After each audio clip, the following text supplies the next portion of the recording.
안녕하세요, 허기자입니다. 자, 오늘은 여름철 대표 어종 참돔에 대해서 알아보겠습니다. 우리가 이제 구멍찌 낚시 대상 어종 하면 4대 돔을 꼽죠. 감성돔, 뱅에돔, 참돔, 돌돔. 그 중에서 이 참돔은 가장 크게 자라는 어종입니다. 감성돔, 뱅에돔은 보통 그 성장 한계선이 한 60cm, 또 돌돔의 성장 한계선이 한 70cm 되는 데만 해서 참돔은 80, 90, 1m까지도 자라는 초대형 어종이죠. 그만큼 강력한 파워와 아찔한 파이팅을 선사하기 때문에 이 대물 참돔의 손맛을 보고 나면은 다른 낚시가 좀 시시하게 느껴질 정도가 됩니다. 참돔은 생후 4, 5년 만에 40cm급으로 성장하고 한 60cm까지 자라는데 한 10년 정도 걸리는 것으로 알려져 있습니다. 이 어류 중에서는 굉장히 장수하는 종으로 평균 수명이 한 20년에서 30년, 드물게는 50년까지 사는 것도 있다고 합니다. 다만 오래 산다고 마냥 커지는 것은 아니에요. 체형만이 오래 살아서 거구가 된 게 아니듯 이 물고기도 태어날 때 이제 크게 자랄 개체와 그렇지 못한 개체가 이제 좀 정해지고, 또 후천적으로 서식 환경이 좋은 곳과 그 적박한 곳의 성장 지수가 달라집니다. 분명한 것은 참돔이라도 80cm가 넘는 대물은 흔치 않다는 겁니다. 더 나가서 90cm급, 그리고 1m, 이런 거는 평생 한 마리 낚을까 말까 한 사이즈라고 봐야 되겠죠. 그래서 그런 희소성이 누구나 쉽게 낚을 수 없는 어떤 그런 가치, 그게 이제 꾼들의 도전 욕구를 불러일으키는 게 아닐까 합니다. 오늘 빅게임의 대명사 참돔 낚시에 대해서 알아보겠습니다.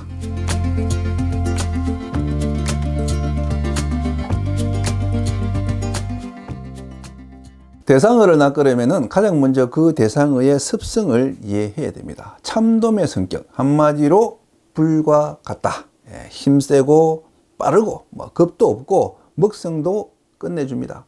콸콸 흐르는 그 본류대를 타고 놀면서 급류 속을 날아다니는 그 미끼를 정광석과처럼 낚아챕니다. 흔히 참돔을 바다의 여왕이라 불러서 여성적 이미지를 연상하는 분들이 많은데, 사실은 4대돔 중에서 가장 남성적 기질을 가진 놈이 바로 참돔입니다. 그래서 채비의 예민성, 목줄 굵기, 바늘 크기 별로 구애받지 않습니다. 그래서 섬세한 어떤 스타일의 낚시인보다 아주 터프하고 와일드한 스타일의 낚시인이 참돔을 잘 낚습니다.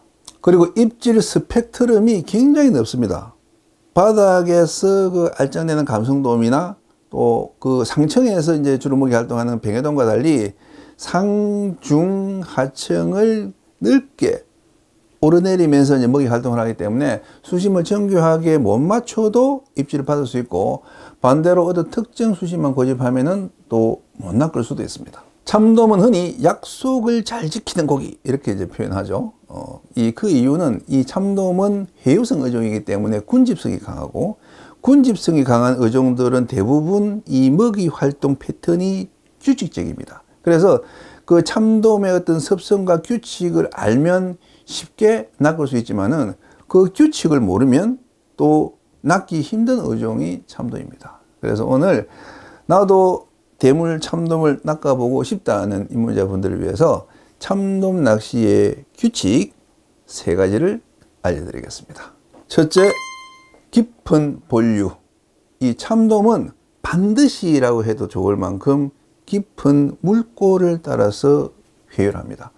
감성돔의 경우에는 보통 30m 그 이상 깊은 수심에서는 거의 안 낚이지만은 참돔은 50m, 70m, 100m 수심에서도 낚입니다. 그렇게 깊은 물골을 따라서 이제 이동한 다음에 그 갯바위 가장자리로 접근해서 이제 먹이 사냥을 하는 거죠. 그래서 한 섬의 그 참돔 낚시 명당은 대부분 그 섬에서 가장 깊은 물골이 지나가는 그 주변에 형성됩니다. 그 다음에는 그 물골 쪽으로 흐르는 조류가 있어야 됩니다. 밀물이든 썰물이든 그 물골 쪽으로 가는 그 본류가 있어야 내가 밑밥으로 그 물골에 있는 참돔을 유인해서 낚아낼 수가 있습니다. 물골과 본류, 이 두 조건은 같이 충족되어야 됩니다. 깊기만 해서도 안 되고 또 본류만 흘러서도 안 돼요. 깊은 물골과 이 본류가 어우러져야 진정한 참돔 명당이 됩니다. 하지만 입질은 꼭 깊은 물골이나 본류대에서 나타나는 것은 아닙니다. 깊은 물골보다 그 언저리에 이제 얕은 수중턱이나 그 수중류 주변에서 낚이는 경우가 더 많고, 또 본류보다 본류로 흘러 들어가는 지류, 그리고 그 지류와 본류가 만나는 조경에서 낚이는 경우가 더 많죠. 흔히 참돔 낚시하면 본류 낚시를 연상하지만은 이 본류 낚시는 본류가 칼칼 흐를 때는 잘 안 됩니다. 그보다 본류가 이제 죽으면서 지류와 비슷한 속도로 이제 느릿느릿 흘러갈 때, 그때 이제 본류 낚시가 잘 되는 거죠. 하지만 어쨌든 참돔 히트 지점의 배후에는 급심 그리고 본류, 이 두 가지가 있다는 사실을 꼭 기억하세요. 둘째 규칙, 미끼의 유동. 요즘 참돔은 이 찌낚시보다 참돔 타이라바에 더 많이 낚입니다. 바로 이런 인조 미끼를 이 미끼로 오인하고 달려든다는 거죠. 그만큼 참돔은 살아서 움직이는 듯한 미끼에 강한 공격성을 보입니다. 그래서 찌낚시를 하더라도 미끼를 가만히 내버려 두는 것보다 어떻게 하는 게 좋다? 네. 흘리거나 아니면 내리거나 아니면 당기거나 하여튼 그 미끼에 움직임을 주면은 참돔은 더 잘 낚입니다. 참돔 낚시에 가장 많이 사용하는 그 3호 고부력 방유동 채비. 이 채비는 조류가 흘러갈 때만 빛을 발합니다. 만약에 조류가 죽고 찌가 그 자리에 머물러 있는 상황이라면은 방유동 채비에는 입질이 좀 뜸해요. 그때는 찌 매듭을 없애고 이 미끼를 천천히 깔아앉히는 전유동 채비로 전환해 주는 게 좋습니다. 아니면은 방유동 채비에 뽕돌을 더 물려서 찌를 천천히 깔아앉혀서 이 채비 전체가 밑으로 이렇게 하강하는 그런 잠길찌 낚시로 전환하면은 입질 확률이 높아집니다. 찌가 조류 따라 활발하게 흘러갈 때도 그냥 그 흐름에 내맡기는 것보다는 한 번씩 뒷줄을 잡아서 이렇게 살짝 띄워주면은 참돔은 더 잘 낚입니다. 감성돔 낚시만 하던 분들은 미끼를 자꾸 이제 수직으로 이렇게 떨어뜨리는 데 집중하시는데, 참돔 낚시는 수직보다는 옆으로 비스듬히 한 45도 각도로 미끼를 날려줄 때 훨씬 더 입질이 잦습니다. 세 번째 규칙, 밑밥과의 동조. 참돔은 밑밥발을 가장 잘 받는 어종입니다. 참돔이 있고 조류만 있다면은 밑밥을 흘려서 이 참돔을 내 앞으로 불러들일 수 있습니다. 하지만 거꾸로 말하면은 그만큼 밑밥의 소모량이 가장 많은 어종이기도 하죠. 참돔 본류 낚시를 할 때는 한 사람이 그 크릴 한 박스, 즉 16장의 크릴을 사용합니다. 그것도 모자라서 두 사람이 합쳐서 그 크릴 두 박스로 한 포인트를 공략하기도 하죠. 저는 개인적으로 이 크릴 16장을 뿌리는 게 좀 힘들어서 본류보다는 지르 낚시를 선호하는 편인데, 확률적으로 보면은 지르 낚시보다는 본류에서 밑밥으로 승부하는 것이 훨씬 더 낫습니다. 다만 본류 낚시를 하더라도 그 밑밥의 완급 조절은 필요합니다. 조류가 너무 강할 때는 이 밑밥이 제대로 깔아앉지 않고 좀 흘러가 버리기 때문에 본류가 이제 콱콱 흘러갈 때는 밑밥의 품질량을 좀 줄이시고, 그 본류가 한풀 꺾이는 초물과 끝물에 집중적으로 이제 밑밥을 뿌리는 그런 전략을 펴는 것이 좋습니다. 그래서 밀물이든 썰물이든 6시간 동안에 이 본류 낚시를 한다고 가정하면은 초물의 약조류 2시간 동안에 가지고 간 밑밥의 한 50%를 집중적으로 투여를 하고, 그 중물 강조류 한 그 2시간 동안은 그 밑밥의 한 20%만 사용하다가 이제 끝물 1시간 막바지에 그 나머지 30%를 집중적으로 투여하는 그런 방식으로 이제 밑밥을 운영하시는 게 좋습니다. 참돔 밑밥에는 암맥 같은 그 무거운 곡물은 들어갈 필요가 없고요. 원투할 상황이 아니라면은 뭐 지부제도 그렇게 많이 섞을 필요 없습니다. 한 크릴 석장이나 넉장에 뭐 지부제 한 봉지 정도, 뭐 그 정도 비율이면은 충분하고, 본류가 바로 발 밑에 스쳐 흐르는 것이라면은 지부제 없이 맹크릴만 뿌려서 지부하기도 합니다. 자, 참돔 낚시 3대 규칙 이해하셨죠? 본류, 유동, 밑밥. 자, 요 세 가지만 이해하시면 어디 가서든 참돔을 쉽게 낚으실 수가 있을 겁니다. 그리고 거기에 대해 대물 확률을 확 끌어올릴 수 있는 핵심 꿀팁 세 가지도 제가 보너스로 알려드릴게요. 자, 첫 번째 꿀팁, 썰물입니다. 참돔은 밀물보다 쓸물에 잘 낚입니다. 그래서 참돔 그 포인트들을 분석해 보면은 70% 이상이 쓸물 포인트예요. 왜 그럴까? 아마도 이 쓸물이 밀물보다 빠르기 때문에, 그래서 빠른 물을 좋아하는 참돔이 쓸물에 더 많이 움직이는 게 아닌가 하는 그런 생각이 듭니다. 밀물은 낮은 곳에서 높은 곳으로 이렇게 점점 치고 올라가기 때문에 가속이 덜 붙지만은, 쓸물은 높은 곳에서 낮은 곳으로 이제 단숨에 떨어지면서 그 낙하 에너지로 인해서 더 빠르게 흐릅니다. 그래서 한 날 한 자리에서 낚시를 해보면 거의 쓸물이 밀물보다 더 강하게 흐릅니다. 그래서 이 쓸물 포인트가 많은 참돔 그 갯바위 낚시를 갈 때는 기왕이면 입질이 활발한 아침 시간에 쓸물이 흐르는 물대를 골라서 가는 게 좋겠죠. 자, 그래서 이 남해에서는 그 사는 물대, 즉 2물, 3물, 4물, 5물에 참돔 낚시가 잘 되고, 서해에서는 반대로 죽는 물대, 즉 10물, 11물, 12물, 13물에 참돔 낚시가 잘 됩니다. 이것은 감성돔 물대와는 정반대입니다.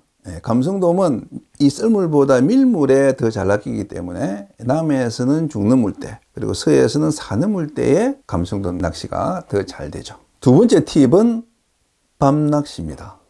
참돔은 야행성이 강해서 밤에도 꽤 잘 낚입니다. 그래서 이제 낮에 너무 더워서 낮 낚시를 하기 힘든 시기나, 또 계절에 상관없이 낮에 잘 낚이다가 갑자기 한 며칠 그 불황 국면이 이어질 때, 그때 밤 낚시를 해보면 의외로 그 대박 조과를 만나는 수가 많습니다. 제가 지난 5월 초에 추자도를 찾았을 때 이제 군도 전역에서 모랑이 이어졌는데, 그때 밤 낚시에 95cm 참돔이 낚여서 화제가 된 적이 있습니다.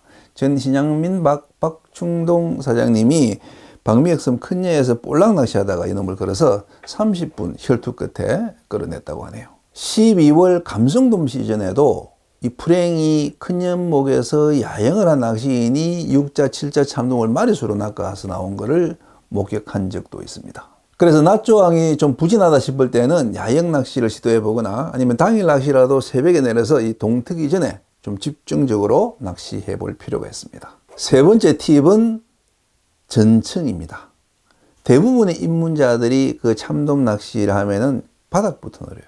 이게 이제 감성돔 낚던 습관이 들어서 그런 것인데, 이제 그렇게 하면은 그 미끼가 참돔의 유형층 그 밑을 그냥 지나가 버릴 위험이 큽니다. 저수온기에는 바닥 공략이 맞을 수도 있습니다. 뭐 겨울이나 아니면 이제 3, 4월 봄에는 수온이 낮기 때문에 참돔이 바닥에서만 입질하는 경우가 많아요.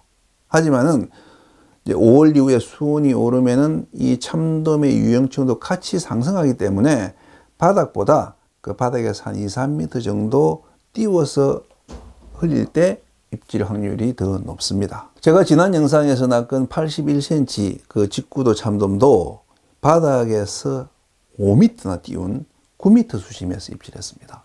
그날 12, 13, 14m를 노린 채비에는 감성돔만 2마리 낚였죠. 대부분 바닥 수심이 13m다. 그러면 이제 그 12 내지 한 13m 수심을 주고 이제 참돔 낚시를 하는데, 제 경험으로는 그보다는 조금 더 띄워주는 게 오히려 입질 확률이 더 높았던 것 같습니다.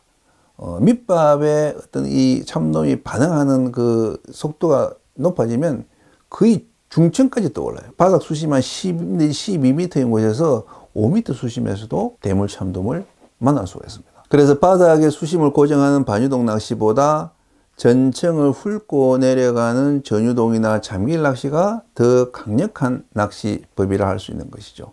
이걸 이해해야 이 참돔 낚시에 대한 눈을 빨리 뜹니다. 바닥에서 벗어난 8분 능선, 한 7분 능선, 그 정도 수심을 이제 폭넓게 오르내리면서 미끼를 수직으로 떨어뜨리지 않고 옆으로 비스듬히 45도 각도를 이렇게 날리게 하는 그런 날림, 흘림, 스침, 그런 개념들을 이해해 나갈 때 비로소 감성돔꾼에서 참돔꾼으로 거듭나게 되는 거죠. 자, 다음 시간에는 참돔 낚시 채비 운용, 반유동, 전유동, 잠길지, 이 세 가지 채비의 운용과 로테이션에 대해서 알아보도록 하겠습니다.